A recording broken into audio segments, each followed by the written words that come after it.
As you may know, the city has been using one of the Hedra UBC buildings down on Bailey Street for cold storage as what this is going to replace. That building has been used since 2005, I believe.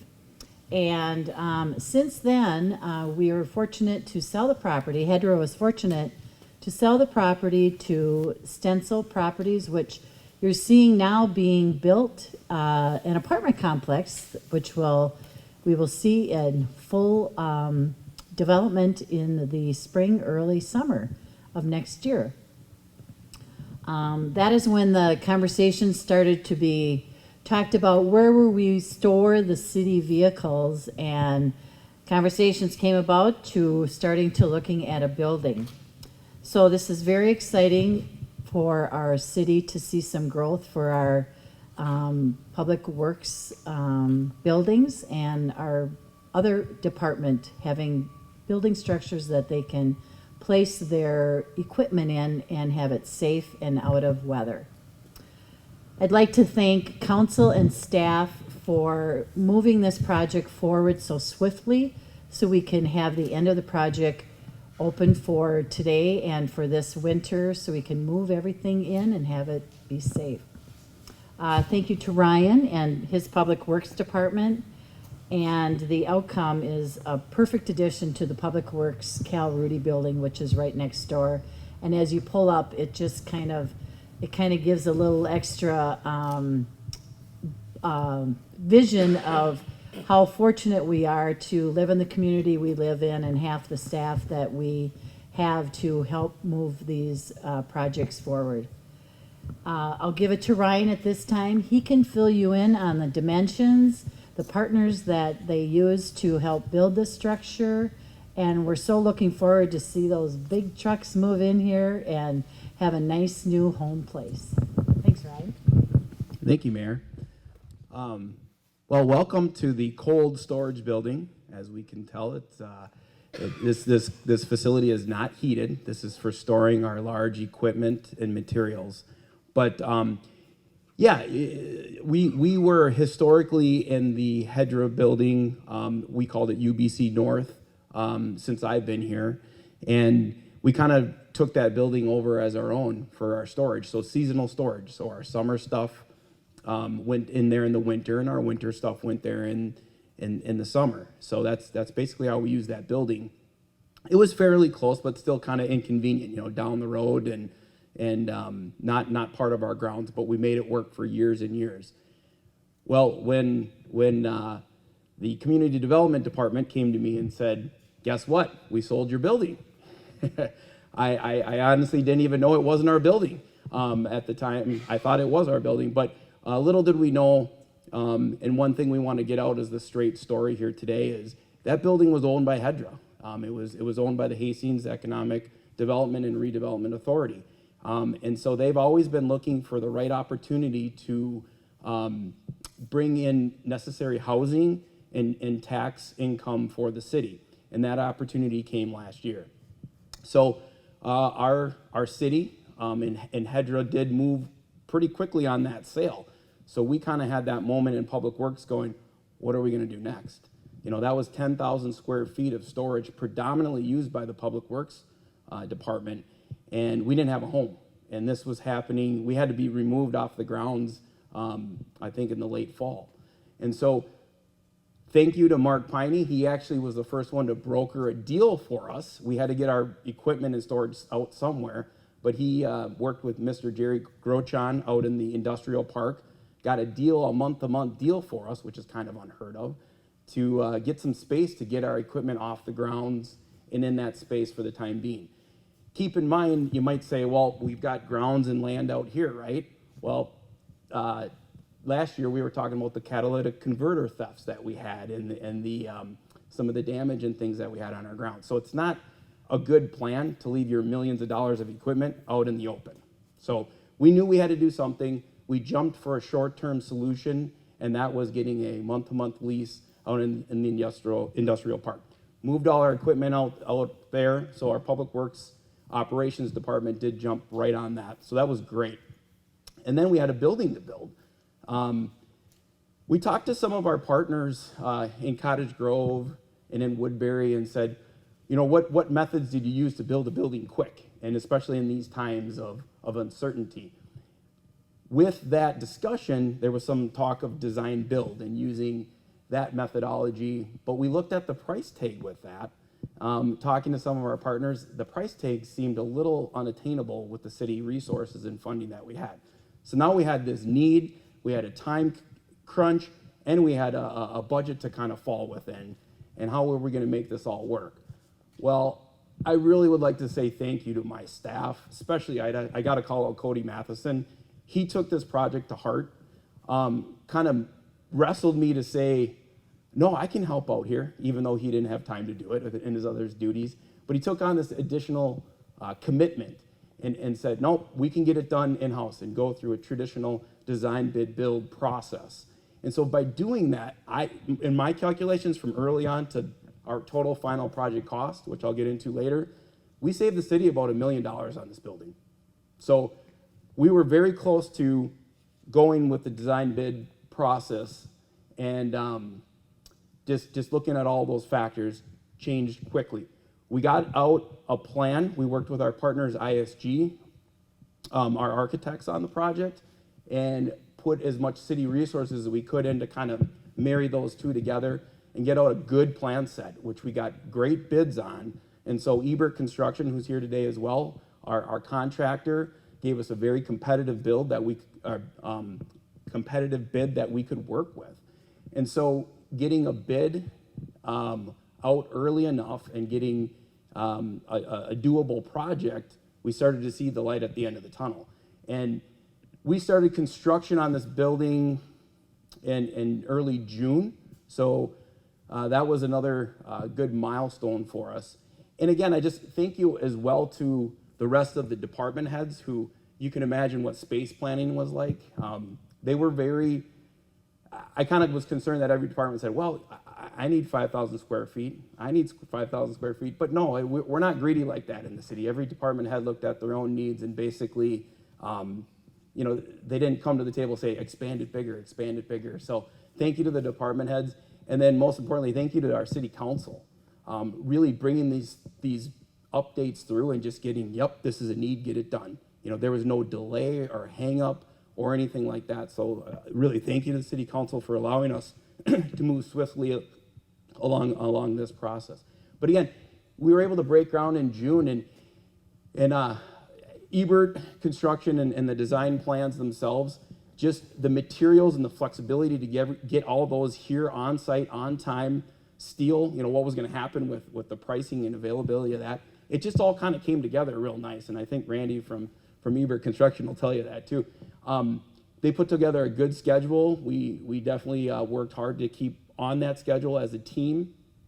And here we are today with a completed, finished building. So I'm very happy to step back and look at this facility and all the decisions that were made and the short time frame that it took to get to this point. I mean, it's kind of amazing how quickly this moved.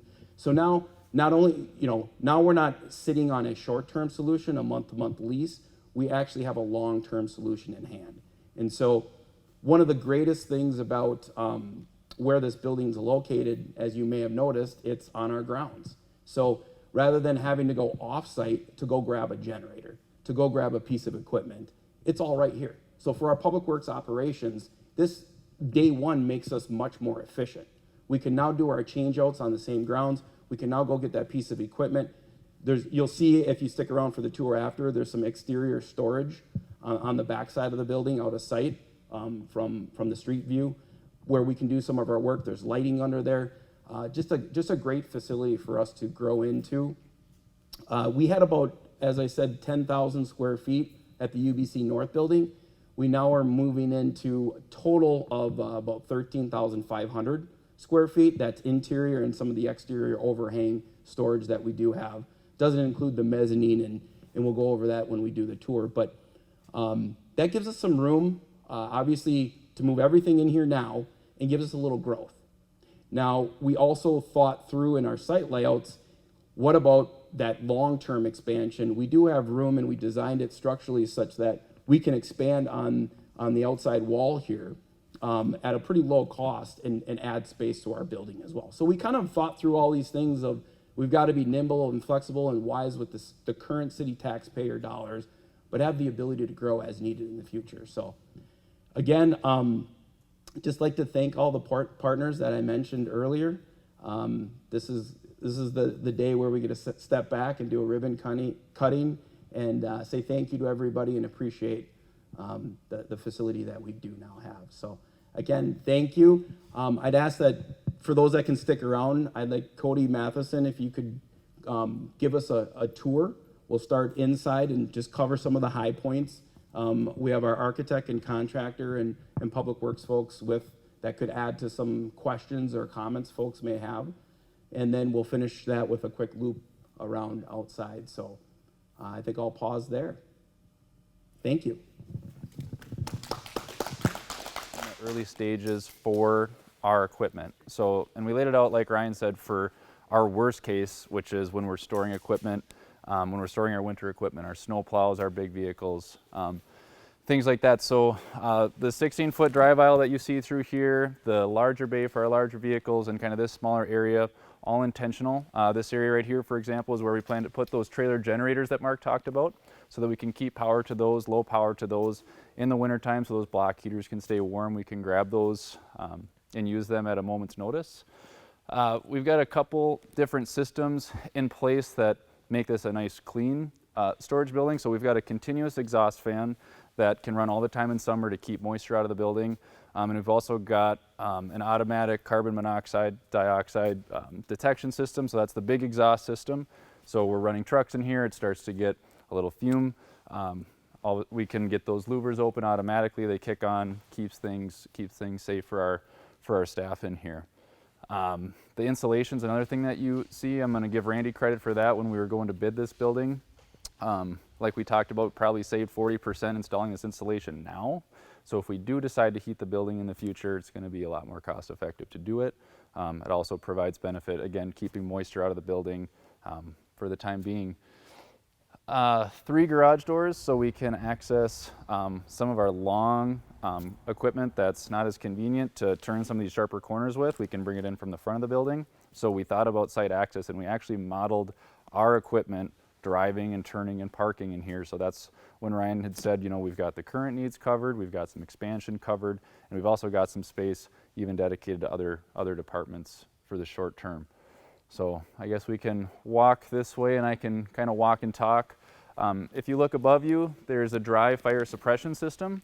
So being that this is a cold storage building, we can't have water in those lines right now or they would burst and make a mess. So the dry system is controlled by a heated utility room, which is back there. So if there is a fire, that system triggers on, and that's the only time that there would be water in these pipes. Important aspect incorporated by our fire department to make sure we protect the millions of dollars of equipment that we spoke about down below. The mezzanine area up here gives us 600 added feet of square footage to keep all the pesky stuff off the floor. Just like organizing your garage or your home, you guys know in Public Works, we can tend to have stuff that we want to get up and out of the way. So there's actually a swing gate up there, so we can forklift barrels, you name it. Joe, I don't know what else we're throwing up there. Engineers, when we get out of line, we can just store them up there. We've got the ability where you see that pipe right there, so we do have the ability to put a bathroom in here someday. If we start to use this more like a shop, the plumbing is there.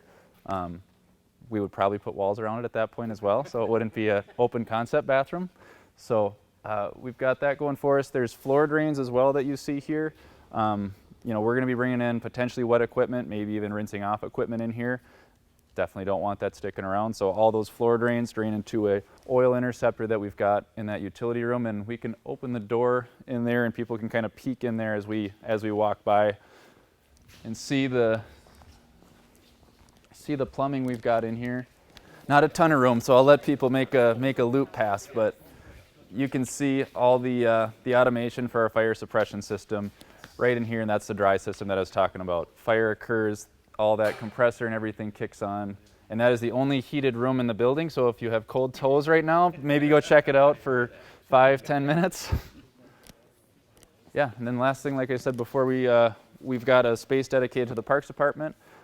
So Parks, we've kind of dedicated, has about 1,200 square feet, or the equivalent of one of these bays is going to be for Parks for the short term until they find a permanent solution for their spaces. I think that's all for inside for touches that we've got in here, right? Yeah, I think the only other thing, well, police is gone, but it is a little more square footage than we had at the UBC North, but we have a UBC South building. That's where our police department stores equipment now. We do have some generators and some racking and some things in there. So as we move that stuff out of there, that gives our police department some room to grow. In our fire department, store some stuff in there as well. We're bringing that in this space now just kind of helps every department equalize our space needs. So it is helping other departments as well. I just wanted to note that. And as we go outside, you'll kind of see as you go out this way, we did a nice job with our grading contractor, and Randy helped coordinate that with us to really make, and that was the kind of the goal with this building from the start, is really making it fit here on this existing site. So we did not have to modify our entrance to our site. We're able to maintain the use of all of our piles and stuff back here, materials. This building became the shape and the size that it is to make sure that we didn't lose any functionality, and we actually were able to maintain pretty much full functionality all the way through construction because of the footprint that it impacted. So look at that when we go outside, just kind of how it fits into our grounds. And then the other thing we did try to do was match the coloring scheme and the blending. So Cody and I aren't interior designers. Well, we kind of are. but we had a good base to start with, right? We wanted to replicate, so we work with our architects to replicate the look and the feel of our existing building. So it didn't have to be its own design palette, right? We just try to complement that. So those were the goals of the project, and I think they were successful. So yeah. Should we head outside? Yeah, we can go out the big door or the little door, I guess. So like I said, our existing bins here for mulch and compost did not have to get moved at all. We were able to tie our curb right into that. We had our grading contractor make essentially a seamless transition out here to our different stockpiles of riprap, gravel, black dirt. And then as we come back into this region, you guys will see kind of the protected overhang storage that Ryan was referring to. So, this is kind of a Public Works version of a 3-season porch. We can put our safety signs, our barricades, anything that we're okay getting rained on, all that kind of stuff we'd normally use outside can still be used or can be stored out here. Can't see it from the road. And the big thing our Public Works guys are excited about is it's lit.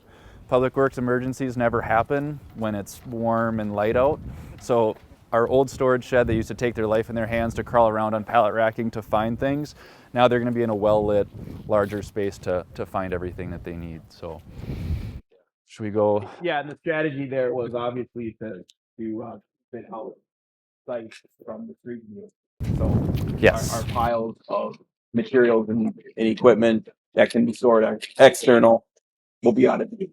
It's kind of the cleanliness piece as well. So we can come on through the giant windbreak and we'll go around, go see the front. The building's got a one-directional roof, so all of the water from the building drains back this way. Nice and clean down to the area that it previously drained before. That's going to be seeded. Yep, so all this back here is just going to be a grass area. Yep. So what we'll have the option to do, and what we did back there, is actually cover it in asphalt milling. So if we decide we want this to be stockpile area, luckily we've got plenty of millings and gravel that, if we wanted to make that a storage area, we could. But for the time being, our piles pretty much fit back there. We've got protective bollards around the outside of the building to make sure that if somebody's hooking a trailer around, they don't all of a sudden kick one of the legs out of our building. So if you ever see my truck have yellow paint on it, you know why now.